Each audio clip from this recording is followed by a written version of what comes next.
सब तुमने सिंहासन के लिए ही किया था ना? यही तो एकमात्र स्वप्न था तुम्हारा। तुम्हें तुम्हारे स्वप्न के इतने समीप पहुंचाने के पश्चात तुम्हें मारने में मुझे अत्यंत प्रसन्नता होगी।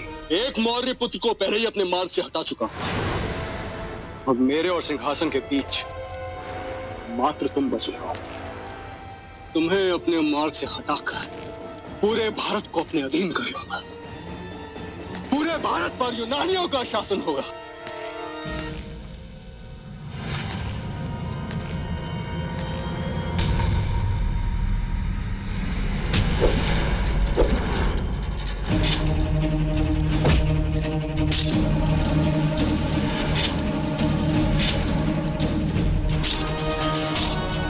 तुम यूनानियों द्वारा मेरे पिता की हत्या के असंख्य प्रयासों के लिए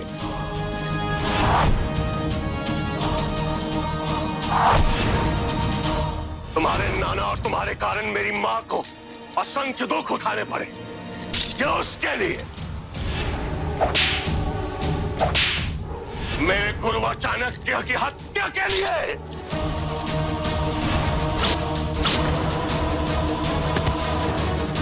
ये मेरे नवजात भाई और मेरी मां को अपमानित करने के लिए,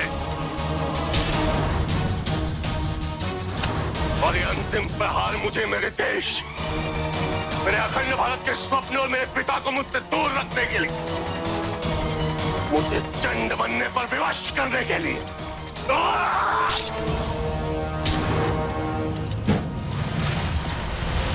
घायल भगोड़े, बाद यूनानी, ना लूंगा तेरा। राजकुमार बचाइए,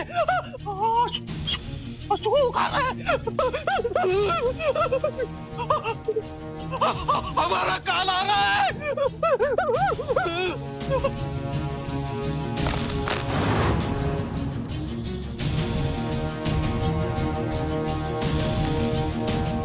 मामद, रुको, तुम मुझे ऐसा अकेले छोड़ के नहीं जा सकते।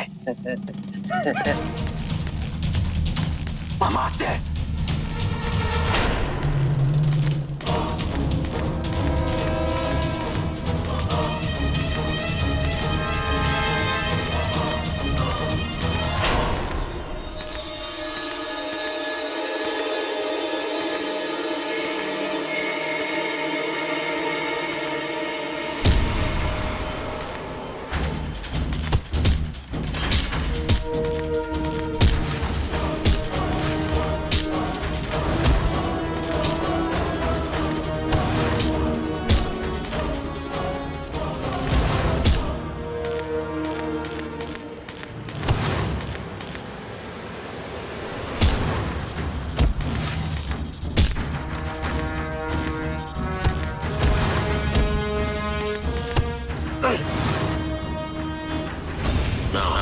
राजकुमार से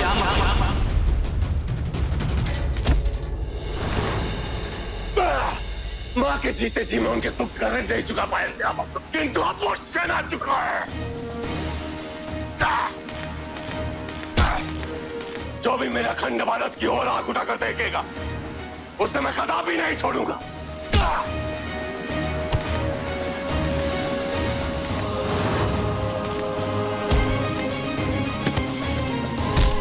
तुम्हारे पास अपने जीवन के कुछ ही पल शेष हैं श्यामा।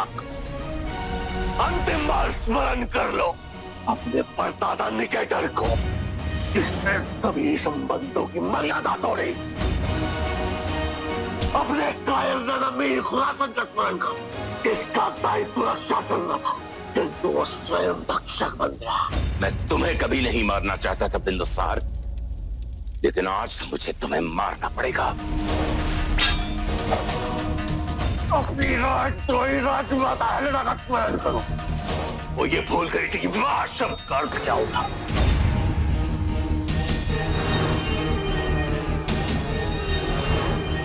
स्मरण करो अपनी विश्वासघाती मानूर का, जिसने अपने पति के साथ विश्वासघात किया। स्मरण करो अपने पिता जसलिन का,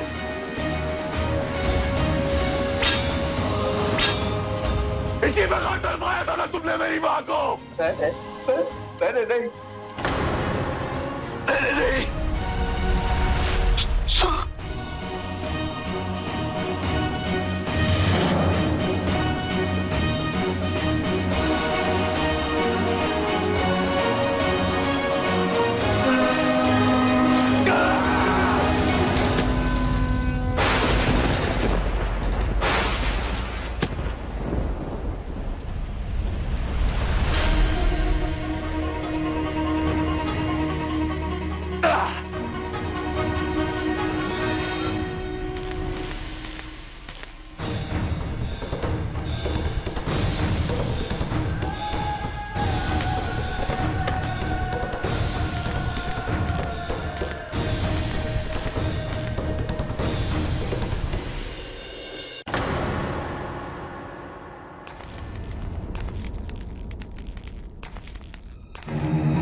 मां की हत्या का प्रतिशोध पूर्ण हुआ आचार्य।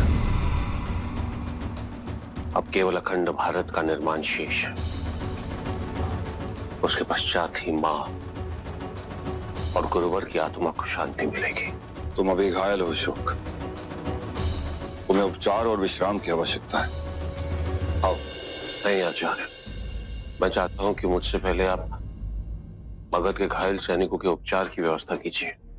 मैं चाहता हूं कि हम ये सुनिश्चित करें कि वीर गति को प्राप्त हुए सैनिकों की अंत्येष्टि राजकीय सम्मान के साथ हो। मैं चाहता हूं कि उनके परिवार वालों को तत्काल ही राजकीय अनुदान दिया जाए।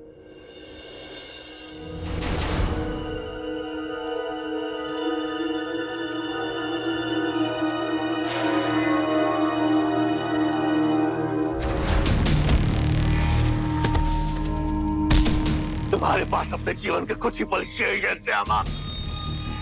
अंतिम बार स्मरण कर लो अपने परदादा निकेटर को, जिसने सभी संबंधों की मर्यादा तोड़ी। अपने कायर मीर खुरासन का स्मरण करो, जिसका दायित्व रक्षा करना था, किंतु वो स्वयं भक्षक बन गया। अपनी राजद्रोही राजमाता हेलेना का स्मरण करो, वो ये भूल गई थी कि विवाह शब्द का अर्थ क्या होता। स्मरण करो अपने विश्वासघाती महानूर का, जिसने अपने पति के साथ विश्वासघात किया। स्मरण करो अपने पिता जससिंह, जिसने केवल अपने भाई को ही नहीं, अपने संपूर्ण कुल को कलंकित किया। अद्भुत अशोक, परिवार के प्रति तुम्हारा ये समर्पण देखकर मैं तो चकित ही हो गया हूँ। इतना बड़ा रहस्य तुमने पिताजी को इसलिए नहीं बताया कि उन्हें कोई आघात ना पहुंचे, किंतु अब उन्हें ठेस होगी और वो पीड़ा तुम्हें पहुंचेगी अशोक। तुमने केवल अशोक श्यामक को मारा है, किंतु तुम मुझे परास्त नहीं कर सकते। तुमने ये लड़ाई जीती है अशोक, किंतु ये युद्ध मैं जीतूंगा अशोक, मैं जीतूंगा।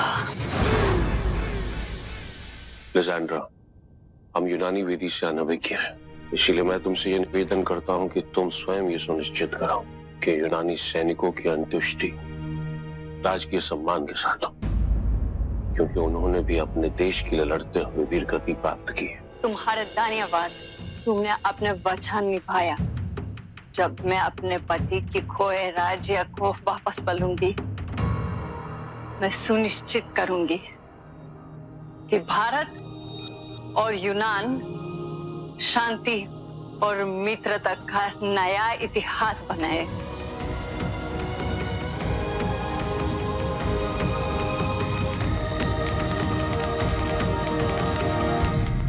श्यामा की पार्थिव देह का क्या करना है अशोक? क्या उसे पाटलिपुत्र भेज देना चाहिए या फिर यहीं तक्षशिला में लटका देना चाहिए? नहीं आचार्य, श्यामक की अंत्येष्टि भी राजकीय सम्मान के साथ ही होगी। जिसने देवी धर्मा की हत्या की, उसे राजकीय सम्मान क्यों अशोक? मां भले ही हमारे साथ नहीं रही आचार्य, किंतु उनकी दी हुई शिक्षा और उनके दिए हुए संस्कार अब भी मुझ में ही विद्यमान है। मां तो सदैव यही चाहती थी कि उनका पुत्र अशोक कोई भी अनुचित कार्य न करे। शत्रुता, दंड और प्रतिशोध, ये तो केवल जीवित से ही संभव है आचार्य। पदक का अधिकार उसे अवश्य मिलना चाहिए। वैसे भी पिताजी यही जानते हैं कि श्यामक उनका ही पुत्र है। श्यामक के पार्थिव देह को राजकीय सम्मान के साथ अंत्येष्टि नहीं दी जाएगी तो पिताजी महाराज अवश्य आहत होंगे। पहले से ही वो बहुत दुखी है आचार्य। ऐसा कुछ भी नहीं करना चाहता जिससे उन्हें और दुख हो। तुम सदैव ही ऐसे धर्म और कर्तव्य परायण बने रहो अशोक। जी आचार्य।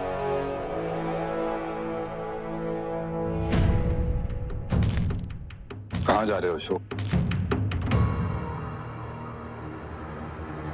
आचार्य, एक अंतिम महत्वपूर्ण कार्य करना शेष है अभी।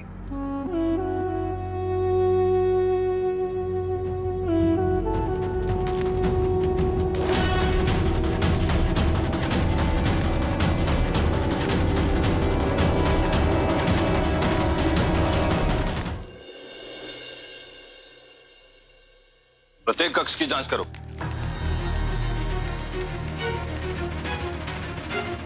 कोई भी घायल, जीवित या मृत, सबको लेकर चलो। यहाँ से पलायन करना होगा मुझे, अन्यथा राधा गुप्त ने देख लिया तो मेरी मृत्यु निश्चित है। मूर्ख लटक भी मुझे अकेला छोड़कर भाग गया। आचार्य जी, इधर एक कारागार है।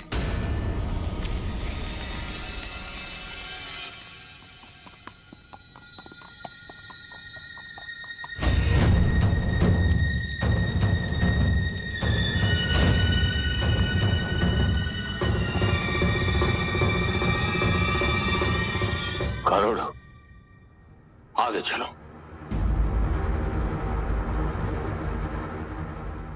तुम्हारे रुकने का कारण मुझे ज्ञात है गरुड़। निश्चिंत रहो, मुझे मां का दिया हुआ वचन स्मरण है। मैं जानता हूं कि देवी मेरी पत्नी है और सबके समक्ष मैंने उसके साथ फेरे लेकर विवाह किया है। किंतु मैं एक बार ये जानने की जिज्ञासा रखता हूं कि मेरे प्राण बचाने वाला कौन था। यदि वो कौन हो किसी, तो मैं एक बार उससे मिलना चाहता हूं। बस एक बार उसका धन्यवाद करना चाहता हूं गरुड़। शीघ्र चलो।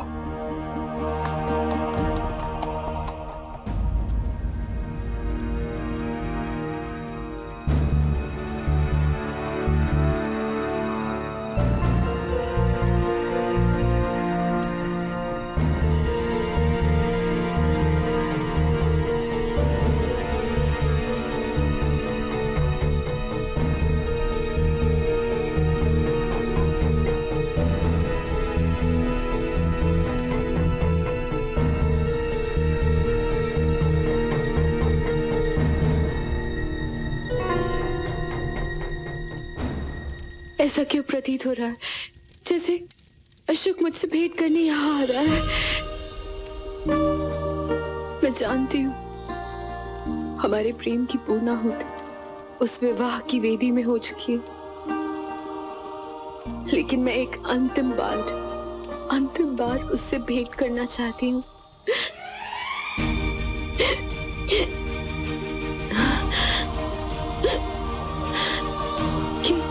ऐसा क्यों लग रहा है? क्यों अशोक मुझे याद कर रहा है?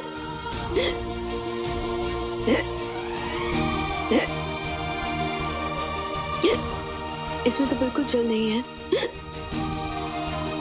यदि अशोक आ गया और उसने जल मांगा तो मुझे शीघ्र जल लाना होगा।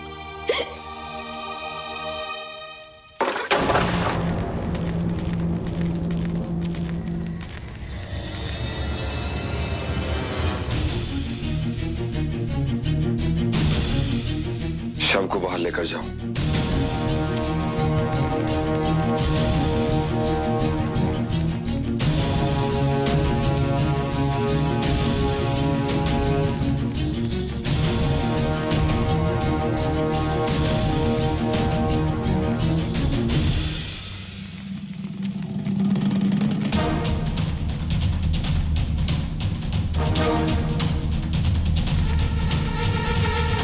आचार्य, राजकुमार अशोक की पत्नी पधारी हैं। देवी यहाँ?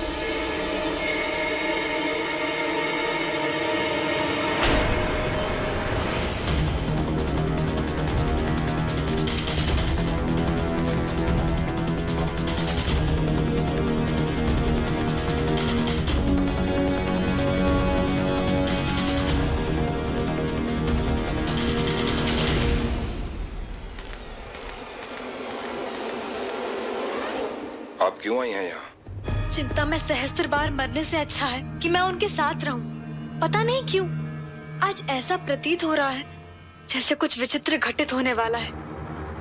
कहाँ है वो?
विश्वास हो गया है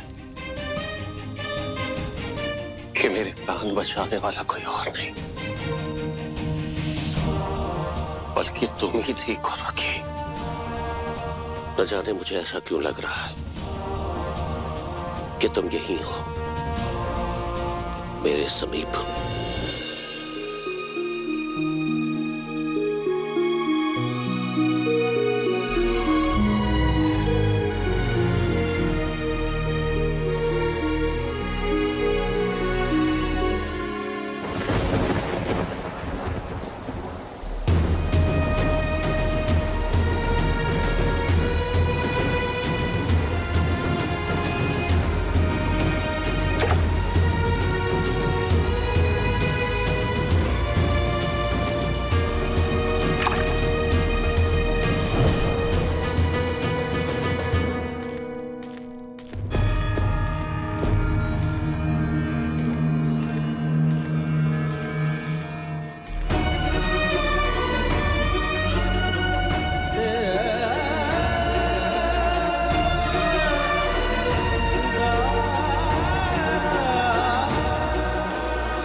क्या जो मैं देख रहा हूं वो सत्य? तुम यहां मेरे लिए आई हो?